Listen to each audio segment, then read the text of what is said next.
Hello and welcome to this accessible video for A la Ronde. The women of A la Ronde. My name is Harriet Squire. I work for the National Trust and I will be giving the voiceover. In these videos, the sign language is by Sharon Saunders of Complete Communications. I am in the library, where we can find out more about the women of A la Ronde. Here we can see the only known portrait of Mary Parminter, this miniature.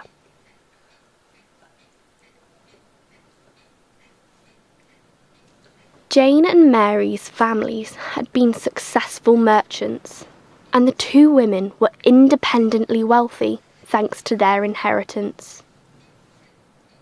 Unfortunately, we do not have many surviving letters or diaries from Mary and Jane to tell us what they were thinking.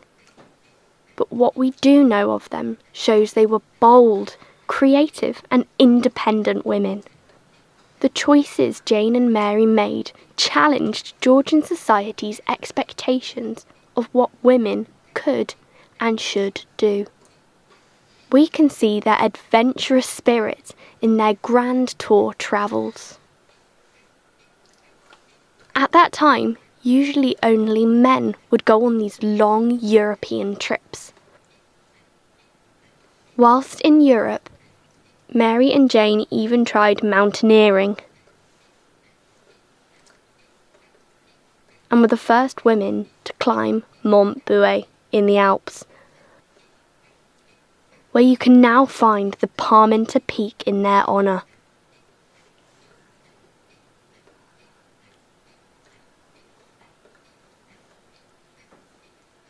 It was unusual at that time for unmarried women to be able to own property.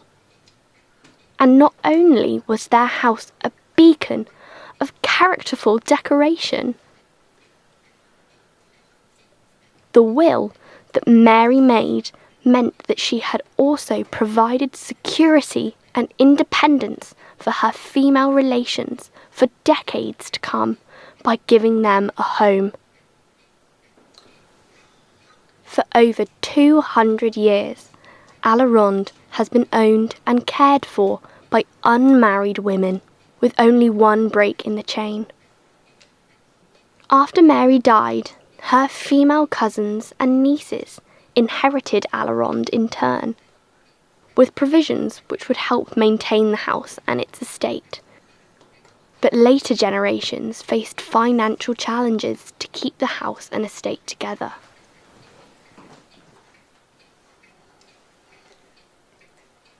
In 1880, the house was sold by Stella Reichel, Mary's distant niece, to her brother Oswald.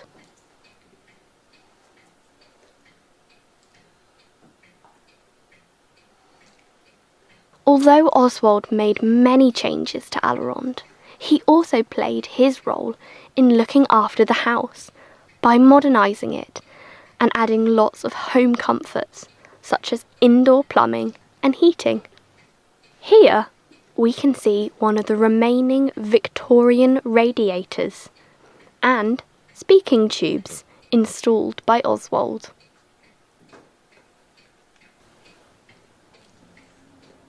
A la Ronde returned to female ownership again in 1929.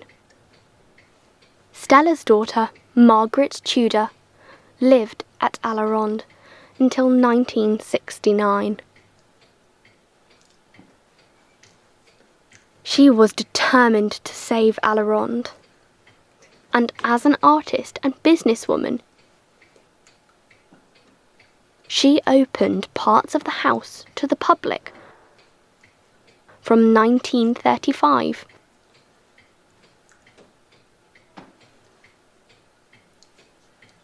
And even split the house into bedsits and had lodgers living with her too.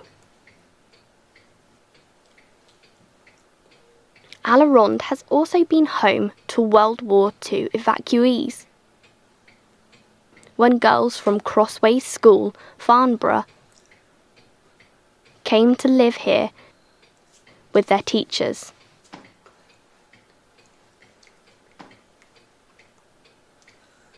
The house then passed to Margaret's sister,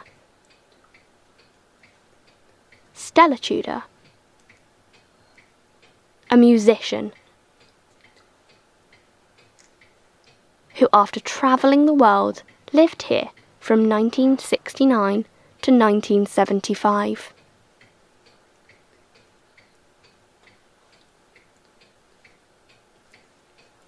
She chose the dining room as her bedsit and spent her remaining days here.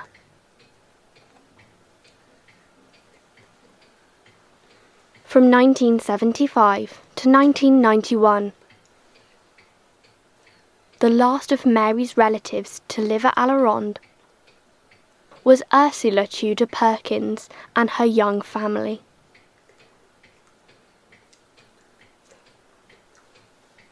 She sold it to the National Trust. So, we can see a long line of dedicated, entrepreneurial women have lived at A la Ronde, opening its doors to new people to enjoy this family home. And the National Trust is now keeping it safe for future generations.